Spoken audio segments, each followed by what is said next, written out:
last and certainly not least, we have Venture Ingredients with Brent Peterson, and I think he has a very interesting concept to share that about a topic that we don't usually talk about much. So, but he shows the most enthusiasm for it I've ever seen. So, Brent, welcome, and we'll start whenever you're ready. Thanks so much, Thomas. Can you all see my screen? Oh, yeah. Okay, perfect. Let me get the timer started here. So hi, I'm Brent Peterson with Venture Ingredients. We create food for the future. And when I was a little kid, my dad used to read the Tom Swift Jr. books to us, to me actually. It's about an inventor who flies off into space. And ever since then, I've been fascinated with space myself.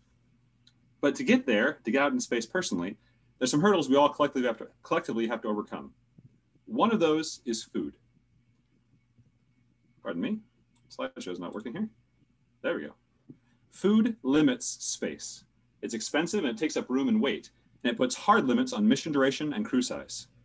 To solve that problem, we're creating a system that can grow 1/3 of the food needed by a crew of any size. It's a fully enclosed bioconversion system that's functional in microgravity, and that turns waste into flies and flies into fish meat. NASA has already proven you can grow flies in the ISS, and the Japanese Space Agency has proven you can grow fish there. This is actually a picture of a Japanese astronaut in a zebrafish experiment with the aquatic habitat on the ISS. NASA also just finished a study on growing space fish for food, and right now we're participating in NASA's Centennial Challenge on deep space food production.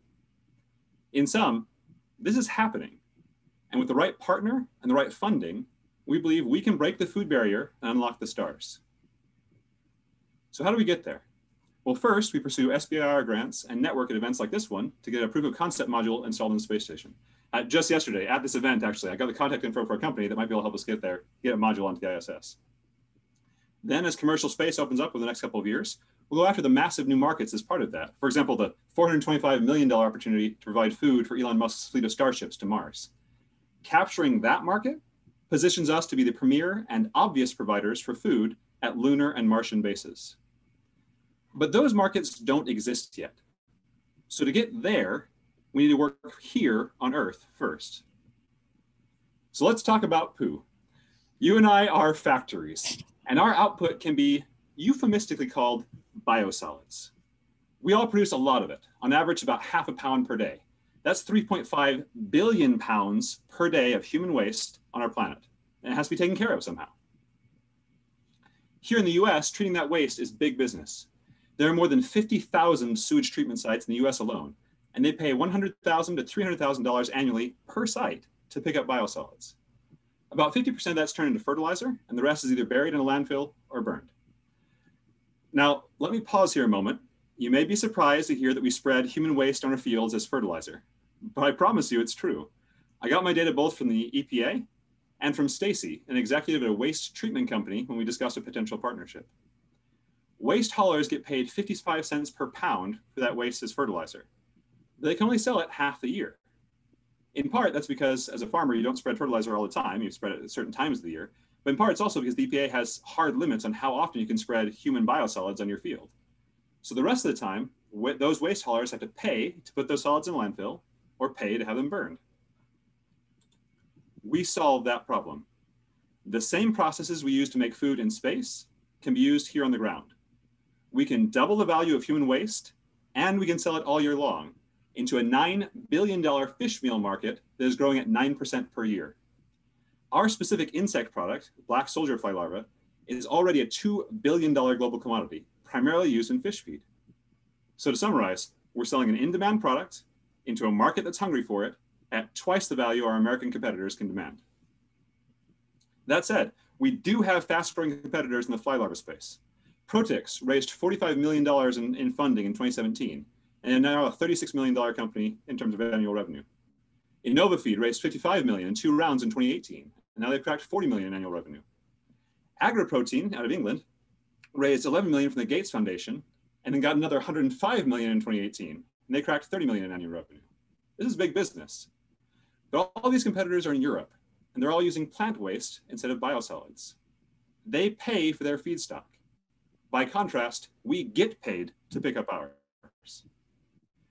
As discussed previously, our American competitors are waste haulers, people who pick up sludge and sell it to farmers. But as discussed, we can sell year round where they can't. We got a couple other competitive advantages as well. Bioconversion by itself is not patentable, but our fully enclosed system that works in microgravity is, and it can be adapted for sales and use here on Earth. Second, no one else is pushing to do black soldier fly larvae in space. Nobody else in this industry can put the space seal on their brand. Getting on the ISS will set us apart around the globe. And, for the moment at least, no one else is pushing this really hard in North America yet. So before our European competitors arrive, we have a window of opportunity to launch this venture and get it off the ground. So what does that look like? This year, we're going to hit 2 waste systems and generate $700,000 in revenue. We'll spend $200,000 of that to finish R&D on our closed loop system. In 2022, we'll get contracts with 16 waste sites and start selling our standalone closed loop system to hog farmers, cattle farmers, and chicken farmers for their manure.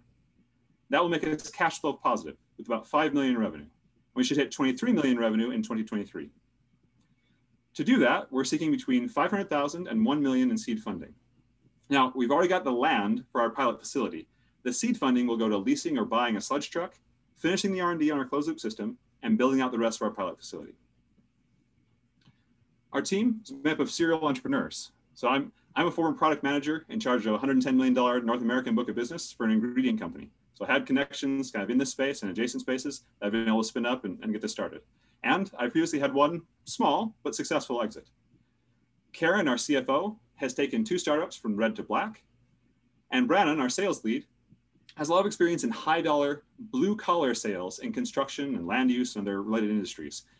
Those are similar to the industries we're moving into in sewage management and fish feed. The big question with all of this is, why are we here at a space conference, right? Why aren't we pitching at an ag conference? And the answer to that is because all of us here in the space community put up with crap every day. Not because it's fun in and of itself, but because we dream of a better future. For us, that's literal. Now, don't get me wrong. Bioconversion is fascinating on its own, and there is a ton of money in it.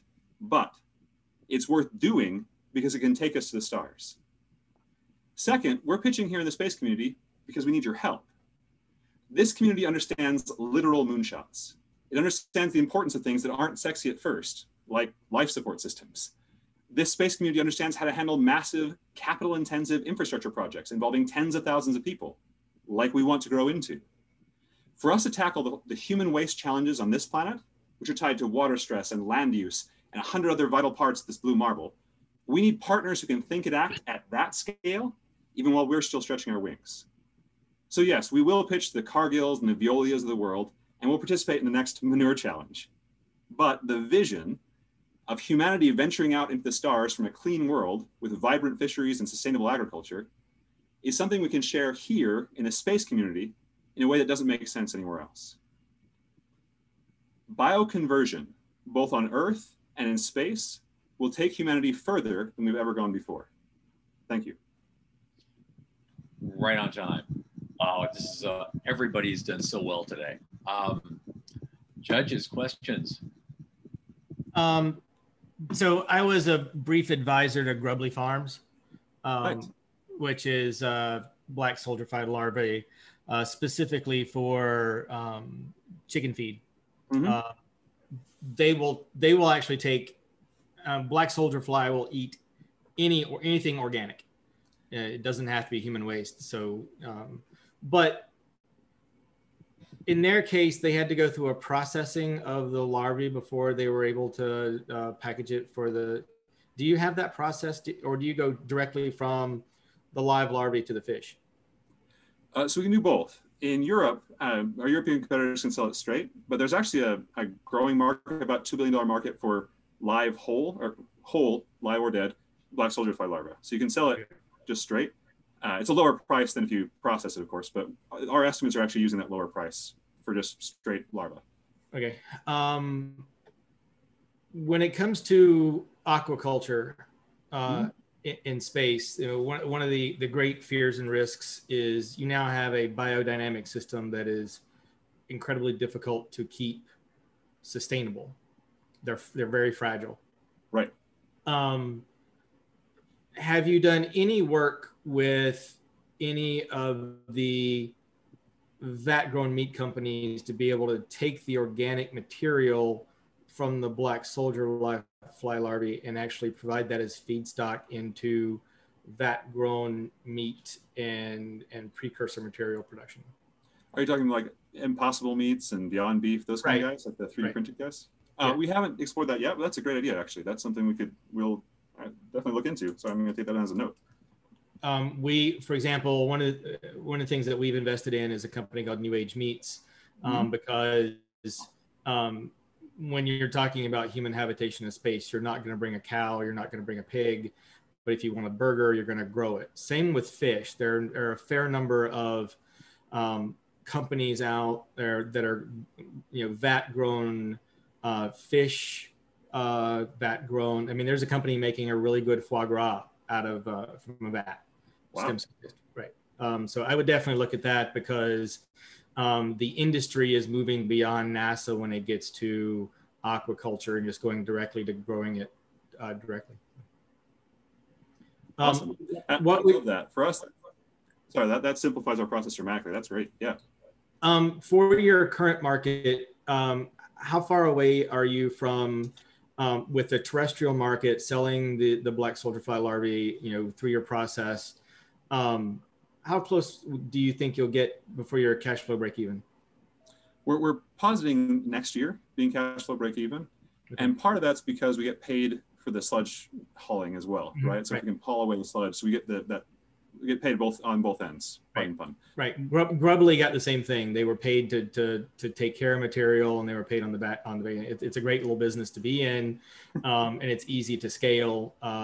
So yeah, okay. Thanks.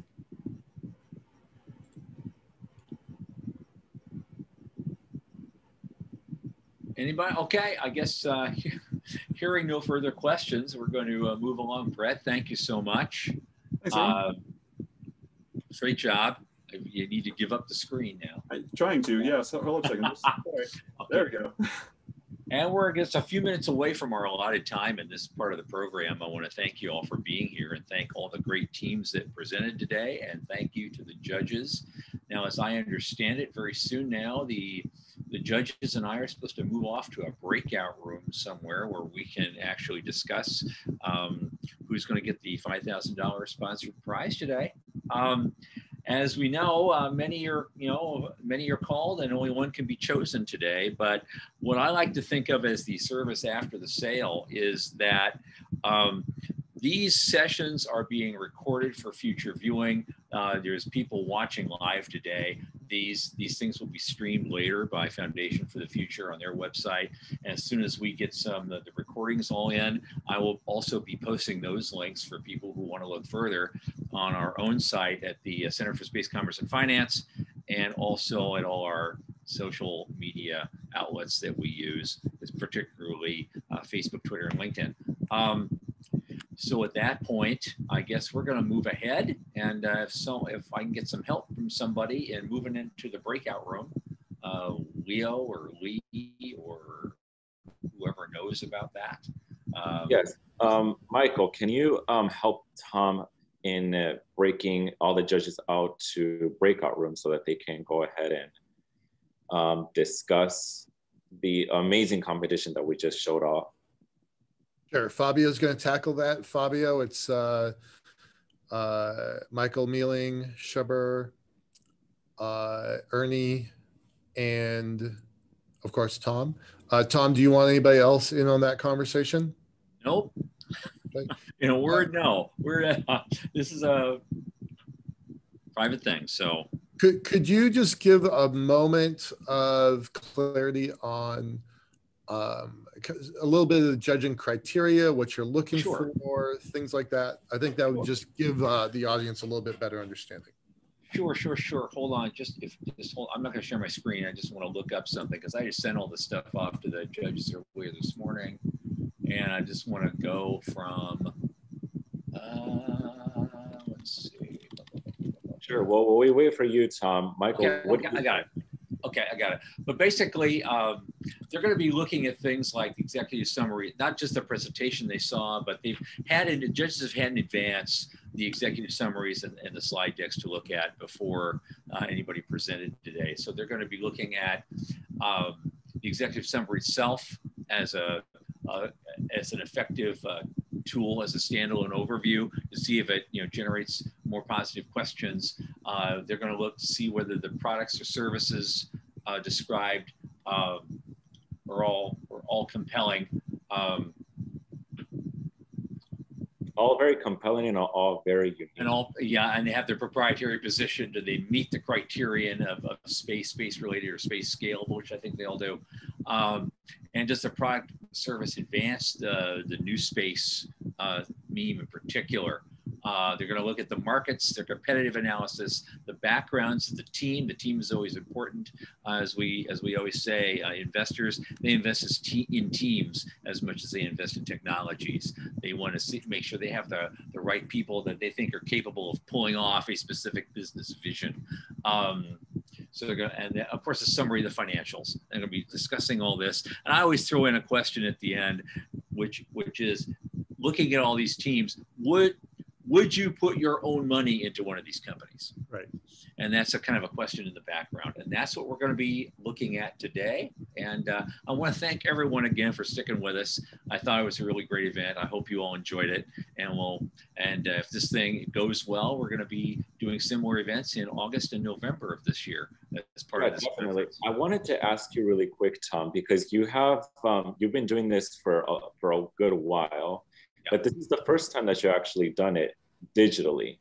So what are some of the differences between doing it in person, as you've been doing it since, I believe it was 2011, to doing it this way, which is now all digital? Like, can you explain a little bit about that? Well, the interesting part is, since you're not at a physical conference, one of the things you miss from a physical conference is that you get that immediate feedback, not only from the audience, but afterward, because I notice when we do our things live on a stage, during the breakout sessions, and when everybody's mingling around and they're doing their networking, all the competitor teams have a chance to network with everyone that's there, and you never know what kind of relationships and connections can be made. It's a very different thing in a digital format, all digital format like this. I think we're all kind of finding our way. I think the same things are going to happen. It's just we have to figure out different ways of doing it. So the other part is actually you save a lot of money when you're doing it all virtual format. There's usually on a live conference, hotels. The day, but all the hotels and the travel expenses, but also the day before, we usually do our rehearsal sessions all together in one place in what we call a boot camp. And there'll be some presentations as well to all the competitors. They get to see each other's, rough cuts, right, in live and real time. But it does cost a lot of money to, rent that space from the hotel and do that as a special breakout session. And it's usually the day before the conference starts. And so there's certain savings that way. So there are also advantages to the virtual program that we wouldn't get in a live program. So it's an interesting balance, and it's going to be an interesting dynamic going forward. And we're learning our way like everyone else is. And I hope we can do more events in the future, and it's going to work out really, really well. I'm really excited about it.